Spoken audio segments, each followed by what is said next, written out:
امروز درسی که ما داریم با عنوان تصریف فعل ماضی است. خب پیش از که ما در تصریف فعل ماضی بیاییم، میره رفت میدیم به درس گذشته که ما در درس گذشته چی خوانده بود. در درس گذشته ما طریق شناخت فعل ماضی را خواندیم که ما چه قسم فعل ماضی را بشناسیم و از دیگه افعال فرق بدیم. و همچنان به ما اوزان داد که فرق کلمه که با یکی از اوزان مطابقت داشته باشه و فعل ما یعنی او کلمه یا فعل ما چی هست، فعل ماضی می باشه. قسمی که در اینجا شما خوانده بوده. خب در اینجا به ما گفت که هر کلمه که با یکی از اوزان سر بخوره فعل ماضی است. لیکن در اینجا به ما میگه که یعنی اصل فعل ماضی است، اولین کلمه فعل ماضی است. یکی از هر کلمه که با یکی از اوزان سر بخوره اصل فعل ماضی یا اولین کلمه اولین فعل ماضی می باشه که او دلالت به مو یک مرد مذکر میکنه که در زمان غایب یعنی در زمان گذشته یعنی یک مرد غایب یک کار را انجام داده، مثل که نصره بگوییم ما میگیم بر وزن فعل است به خاطر فعل ماضی است، به خاطر که فعل یکی از اوزان فعل ماضی است. ولی نصره ما معنایش است که کمک کرد. یک مرد یک مرد کمک کرد این مردی که غایب است در زمان گذشته. خب و همچنان جلسه را وقتی ما بگیریم میگیم با وزن فعل همچنان فعل ماضی است، به خاطر که با یکی از اوزان فعل ماضی برابر آمده. و همچنان احسن را اگر بگیریم از اوزان چهار حرفی که یعنی نیکویی کرد بر وزن میگیم بر وزن افعل، افعل که از اوزان فعل ماضی است، خاطر میگیم که احسن فعل ماضی است. لیکن هر کلمه که با یکی از اوزان برابر میآید و اولین یا اصل فعل ماضی است. اصل فعل ماضی یعنی اولین کلمه فعل ماضی است که دلالت به یک مرد به انجام دادن کار توسط یک مرد در زمان گذشته دلالت میکنه. حالا ما ضرورت به این داریم که ما تنها به این ضرورت نداریم که ما کلمه فعل ماضی رو یاد بگیریم که دلالت میکنه به یک مرد که انجام دادن کار توسط یک مرد در زمان گذشته. ما با این حال اگر کلمه نصره را بگیریم که نصره کمک کرد یک مرد در زمان گذشته که غایب است، یعنی ما ضرورت به این داریم که بگوییم که دو مرد کمک کرد، یعنی همه مردان کمک کردن. او یک زن کمک کرد، یعنی تو یک زن در مخاطب میگیم ضرورت داریم که بگوییم در برای مخاطب بگوییم که تو یک مرد کمک کردی در زمان گذشته. و من کمک کردم، یعنی وقتی از متکلم از خود صحبت میکنیم مایان کمک کردیم، یعنی 14 صیغه تا 13 صیغه دیگه ما ضرورت داریم، 13 کلمه دیگه ضرورت داریم تا که از یک کلمه ما همه صیغه هایش رو بفهمیم که استفاده بکنیم. خب همچنان جلسه یعنی توسط یک نشست یک مرد غایب، لیکن حالا ما ضرورت داریم که بگوییم که دو مرد نشست، سه مرد نشست، یعنی همه مردان نشستن، یک زن نشست، تو یک زن نشستی، تو یک مرد نشستی، من نشستم. یعنی ضرورت به کلمات بسیار زیادی دیگری داریم. از یک کلمه ما باید چندین قسم شد. خب درس امروز ما سری ازی است که وقتی ما یک کلمه را دانستیم که همین کلمه یعنی اصل فعل ماضی است، یعنی همین کلمه فعل ماضی است، اصلش هست، یعنی اولین صیغهش است. درس امروز ما چی میکنه؟ یعنی یک صیغه اصل را به ماضی فروع تبدیل میکنه، یعنی به 13 صیغه دیگر تبدیل کردنش به طریقش به ما یاد میده که ما چه قسم همین یک کلمه را که وقتی ما فهمیدیم فعل ماضی است با 14 با 13 صیغه دیگه با ما تبدیل کردنش یاد میده که ما را تبدیل کنیم و استفاده بکنیم در نوشتار خود، در صحبت کرده خود و همچنان در محاورات در همه جای. خب درس امروز ما سر همه همه فعلا که من براتون تشریح کردم سریع میاد. خب درس سیوم یعنی همین که فعلا براتون گفتم تبدیل کردن اصل فعل مضارع اولین صیغه فعل مضارع با 13 صیغه دیگر همه را برش میگن تصریف. تصریف یعنی معنای تبدیل کردن، تغییر دادن یک چیز با چندین چیز دیگر هم. خب را برش چی میگن؟ میگن تصریف. خب طریقه تصریف فعل ماضی، میگم ما با چه قسم، با چه طریقه، یعنی همین یک کلمه ای که وقتی ما فهمیدیم فعل ماضی است، بس 13 صیغه دیگه فعل ماضی تبدیل بکنیم. یعنی اصل فعل مضارع چه قسم فروش تبدیل بکنیم. از یک کلمه ما چه قسم 13 کلمه دیگر را پیدا بکنیم و استفاده بکنیم. خب اینها را باز هم شما میتونید متنی که در اینجا ما نوشته کردیم، شما میتونید که او را بخوانید، انشاءالله فایده بهتون حساب میکنم. ولی ما ایره چیزی متنی که در بالا نوشته بود تشریح کردم میتونم یاد. خب این حال در اینجا در متن به ما میگه که برای تبدیل کردن فعل ماضی میگه به دیگر صیغه های آن کافی ضمایر فاعلی ماضی را به آن، یعنی به اولین صیغه فعل ماضی اضافه بکنیم. یعنی 13 14 تا است که تقریبا دو تایی از او مستتر می باشه، یعنی درسایی است که بالا است، وقتی مستتر سر مستتر می باز سری درس خودش می، یعنی 13 ضمیر فاعلی ما داریم. 14 تا از، ولی یک تایش اولش هم ما نمیگیریم چون مستتر است.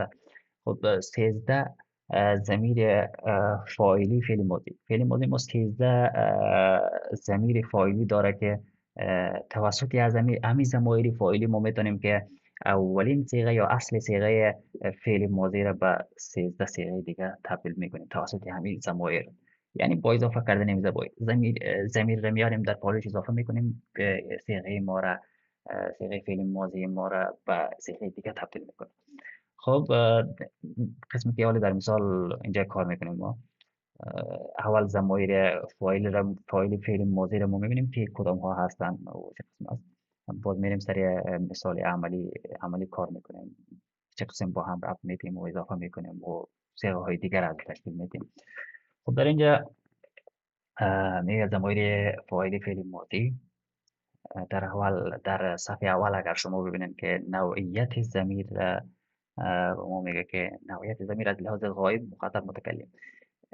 خب ما در افعال، در ضمایر سه قسم ضمایر و سه قسم افعال می داشته باشیم. در عموم در کتگوری اول سه قسم می باشه که غایب می باشه و مخاطب می باشه و متکلم می باشه. غایب یعنی شخصی که نیست، یعنی در اینجا وجود نداره، فعلا غیر موجود.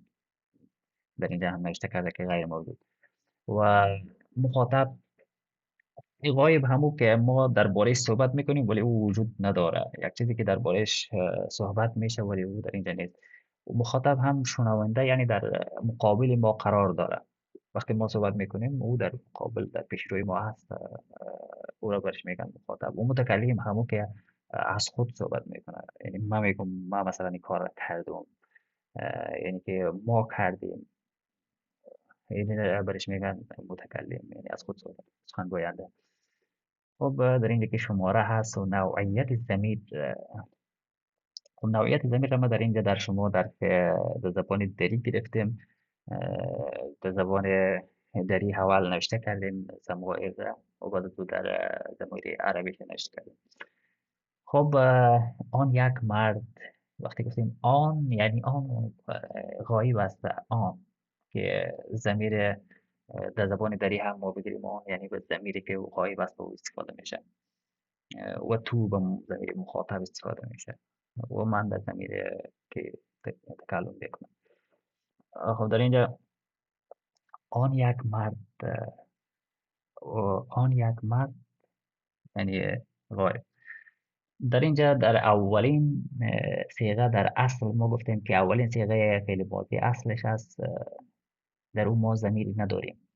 چون وقتی میگیم نصر یعنی کمک کرد و یک مرد، ضمیر به دلالت نداره، چون ما وقتی او را به دیگه صیغه ها تبدیل میکنیم باز ضمایر ضرورت داریم که هر کدامش ضمایرش بیاریم در پالوش بانیم که او به ما یک معنای دیگه بده و به دیگه صیغه تبدیل شود. خب یعنی اولین صیغه ما که همون نصره و علمه و کتبه و همون صیغه هایی بود که او را ما با اوزان مطابقت داده میفهمیدیم. خب اولینی از کدام ضمیری وجود ضمیری داره که هو است اما مستتر است و نوشته نمیشه. یعنی ما در این درس او را مد نظر نمیگیریم. خب آن دو مردان یعنی وقتی ما از دو مردان غایب صحبت میکنیم ضمیرش چی است؟ وقتی ما یک کلمه فعل ماضی اولین کلمهش یا اساسی کلمه فعل ماضی را تبدیل میکنیم به دو مردان که او دلالت کنه به دو مرد، با انجام یک کار در گذشته به دو مرد یعنی دلالت بکنه. ضمیرش چی است؟ ضمیرش یک دانه الف هست که این در اینجا شما میبینید، تنها الف. خب آن همه مردان ضمیرش چی است؟ واو الف هست و در اصل واو می باشه، ولی در اینجا واو الف به شما آسان شود گرفتن. الفش الف فارقه میگن که او درس های بالا است. شما فعلا فکر بکنید که واو الف ضمیر چه است؟ ضمیر همه مردان غایب است. خب در اینجا که میبینین تی که در سرش ساکن داره. خب در اصل تی تای مؤنثه میگن برش. شما فکر کنین که وقتی تبدیل میکنین یک کلمه فعلی ماضی را، یعنی اصلش اولین صیغهش با یک که دلالت کنه به یک زن غایب، شما یک تی ساکن داره در آخرش اضافه میکنید، تی که در سرش ساکن داره. خب همچنان تا و الف ضمیر آن دو زنان است، یعنی دو زنان غایب. آن دو زنان غایب. خب نونی که در سر زبر داره ضمیر آن همه زنان غایب است. آن همه زنان غایب. خب ت تی که در سرش چی داره؟ زبر داره ضمیر تو یک مرد مخاطب. وقتی تو میگیم معلوم داره که مخاطب است. تو یک مرد. خب توما ضمیر شما دو مردان مخاطب. وقتی شما هم میگیم مخاطب است.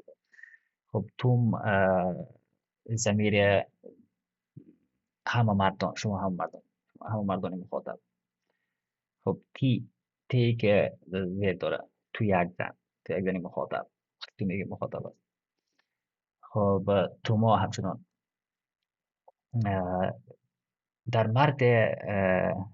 در دو مرد مخاطب هم توما آمده بود و در دو زن مخاطب هم توما، که در بینشان تفاوت نداره، ولی از سیاق جمله فهمیده میشه. وقتی در جمله ما میبینیم فهمیده میشه که آیا می ضمیر دلالت به دو مرد میکنه یا به دو زن. پیش از او که آمده کلماتی که پیش از او است دو زن است یا دو مرد است. وقتی ما مثلا در مخاطب میگیم که انتما، یعنی شما دو زنان، انتما شما دو مردان، ولی در مخاطب در پیش روی ما واضح است که همونا کی است، زنها است یا مردها. از قسم از سیاق جمله فهمیده میشه. خب شما هم از زنان ضمیر تنه ضمیر شما هم از زنان مخاطب است. خب تویی که پیش داره تی که پیش داره ضمیر یک مرد، یعنی متکلم از خود وقتی صحبت میکنه اونو در ضمیرش تو است که تی که پیش داره. خب مایان همه مردان یا زنان. وقتی یک جمعی از زنان یا مردان صحبت میکنن از خود میگن مایان. باز ضمیرش چی هست؟ نا هست. خب این ضمایر زیاد مهم است که باید حفظ شود. اگر شما میخواین که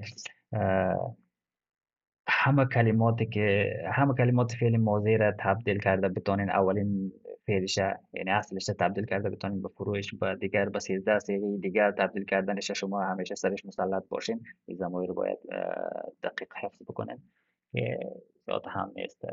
13 دانه ضمیر است که هر کدامش از یک حرف، از دو حرف تشکیل میشه. با معنای فارسیش مثلا باید شما همیشه بفهمین که ضمیر فاعلی فعل ماضی که دلالت به یک مرد غایب میکنه چی است که مؤلف است. و ضمیری که دلالت میکنه به همه مردان غایب چی است؟ واو الف است.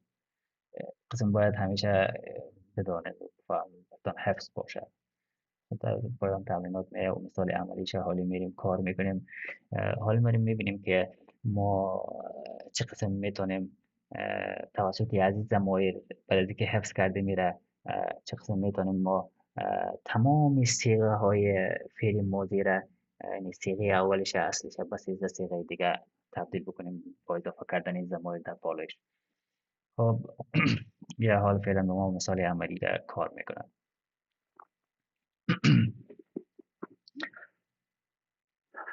خب در اینجا میگه که اولین صیغه فعل ماضی را ببینید شما کتبه را مثال گرفته هر کلمه دیگر را ما میتونیم با این مطابقت بدیم و همه قسم تبدیل کرده بریم. یک مثال را ایره فکر کنید یک مثال است. مثلا در جای کتبه ما میتونیم معلمه را بیاریم و تبدیل کرده بریم. میتونیم استفسر را بیاریم و تبدیل کرده بریم. این فعل را این کسر را بیاریم این قسم به اساس تبدیل کرده میریم. خب در اینجا به ما فعل کتبه را مثال عملی کار کرده. ببینید در اینجا میگه که اولین صیغه فعل ماضی یعنی جمع ضمایر فاعلی مساوی با سایر صیغه های فعل ماضی میشه. یعنی وقتی شما اولین صیغه فعل ماضی رو میگیرین در پالوی ضمایر فاعلیش اضافه میکنین هر کلمه رو به ضمیر خودشه و ما سایر یعنی دیگه تمام صیغه های فعل ماضی رو به ما میده. خب اینجا هم معنایش نوشته شده باز هم معنای یعنی که تبدیل کردیم بعد از او با اضافه کردن ضمیر معنایش هم به ما میگه که معنایش چی میشه بود. خب در اینجا اگر در صفحه اول شما متوجه باشین تا به اخیر نوشته از کتبه کلش هم اونمو کتبه اونمو اولین صیغه فعل ماضی است که تا به آخر نوشته شده. اینجا به ما چی میکنه؟ ضمیر را اضافه میکنه و یک صیغه دیگر به ما میکشه میده.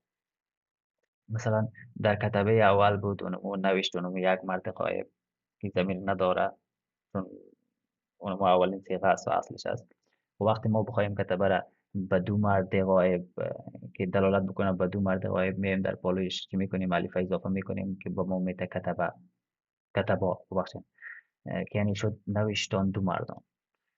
وقتی بخوایم ما بگوییم که همه مردان نوشتن میایم ضمیر همه مردان غایب را در پالوی همین کتبه اضافه میکنیم به ما میده این کلمه که دلالت میکنه به همه مردان غایب کتبو میشه کتبو.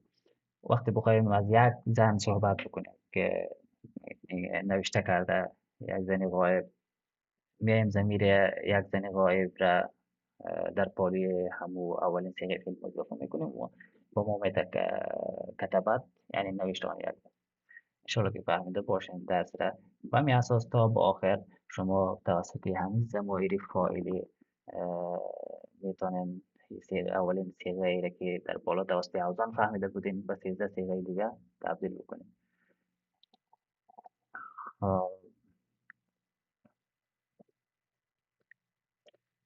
درس درس امروز ما با همین اندازه است ولی زیاد تمرین کار داره. میریم حالا سری تمرینات. ما تمرینات را هم تشریح میکنم تا که جلسه درست بیاید در کار. باز بعد از تمرینات شما در درس کدام جایی مشکل داشته باشین باز هم تاکید میکنم پیشتان ورق و قلم باشه یادداشت بگیرین یا در کتاب نشانه بکنین. کتاب اگر پیشتان از پی دی اف هر چیز در اخیر در بخش در وقت سوالات هم میتونین هر جایی که نفهمیدین بپرسین. اگر نفهمیدین دوباره تشریح میکنین مشکل نیست. شما یادداشت گرفته بکنین در اخیر بهتون وقت داده میشه انشاءالله. خب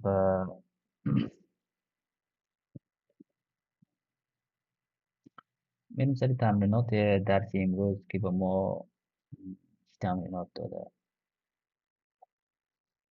خب این تمریناتی است که بالای تصریفی فعل ماضی یعنی بالای تبدیل کردن فعل ماضی به از یک فعل به فعل های دیگر کار میکنن. تمرین شماره یک میگه که فعل ماضی دری رفت که اولین صیغه آن است را به 13 صیغه دیگرش به عربی تبدیل میکنن. یعنی فعل ماضی رفت را شما چی میکنین؟ با 13 صیغه دیگه عربیش می نویسین. در اینجا در فارسیش به ما نوشته است. مثلا رفت آن یک مرد میشه معنای در عربی میشه ذهب. خب که این اولین صیغه است ضمیر نداره، ضمیرش مستتر است که هو است و نوشته نمیشه. و صيغه فعل ماضی صيغه فعل ماضی که به عربی است او هم همون ذهبه، ولی در دوم وقتی ما بیایم مثلا بگوییم که اینال ما میگیم که رفتن آن دو مردان، ذهبه یک مرد بود، باز ما چیکار میکنیم؟ حالا همون ذهبه را نوشته میکنیم که اولین صیغه است. ببینید و خب این حاله چون اینجا دو مردان است، رفتن آن دو مردان، ما نیاز داریم که ضمیر دو مردان را بریم از درس پیدا بکنیم، یا که اگر حفظ بکنیم اول حفظ داشته باشیم که ضمیر دو مردان غایب چی بود که در پالوی از اضافه بکنیم که به ما چی بده صیغه دو مردان را بده که همو چی بود؟ یک الف بود. خب در اینجا ما میایم باز صیغه کامل را نوشته میکنیم که او چی میشه. مثلا میشه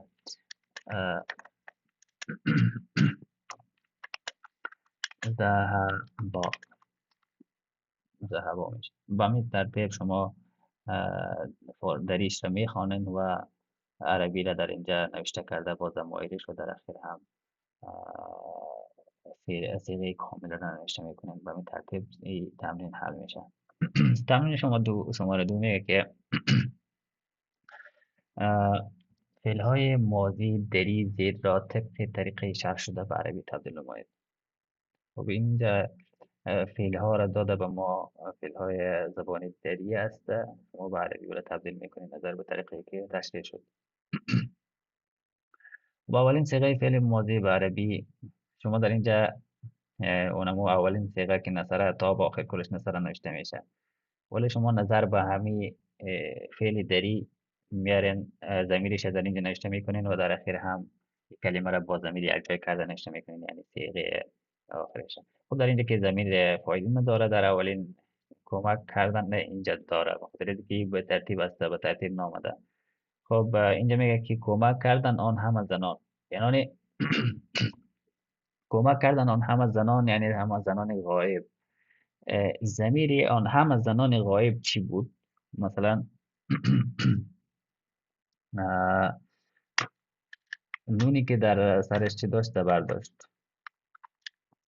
اونو بود ضمیرش. خب نونش اینجا واسم کی بود؟ خب شما در اینجا ضمیرش نوشته میکنید، در آخرش نوشته میکنید که مثلا.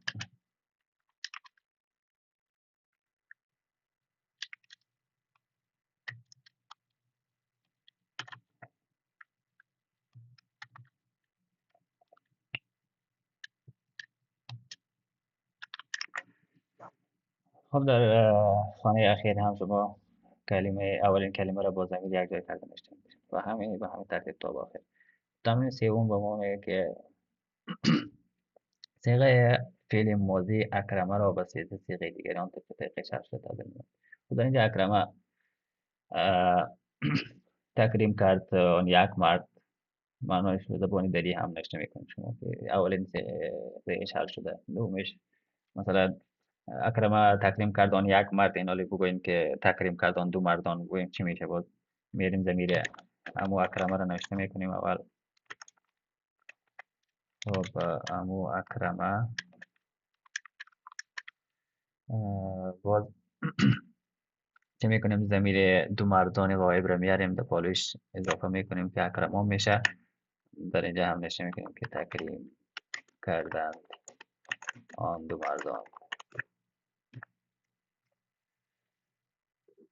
خب این هم تمرین فکر کنم 5 تمرین است، به چهارمش رسیدیم. تمرین شماره 4 میگه صیغه فعل ماضی انشغاله را به صیغه دیگر آن طبق شرح شده تبدیل کنیم. خب این هم مثل فعل بالا هست. تمرین بالا تمرین شماره 3 که این می انشغاله را شما با صیغه دیگه تبدیل کرده میرین نظر به اضافه کردن ضمایرش. و تمرین شماره 5 همچنان صیغه فعل ماضی استخرجه را میگه به صیغه دیگرش شما تبدیل میکنید طبق طریقه شرح شده. خب استخراج کردن یک مرد وقتی بگین که استخراج کردن دو مردان میرین ضمیری دو مردانی غایب را شما میرین در پالوی استخراج اضافه میکنین و معنای دو مردان را شما میکشین در نشین. خب هم بود بخش تمرینات. امید که فهمیده باشین. حالا ریکارد قید میکنم باز میرم طرف گرفتن سوالاتتان.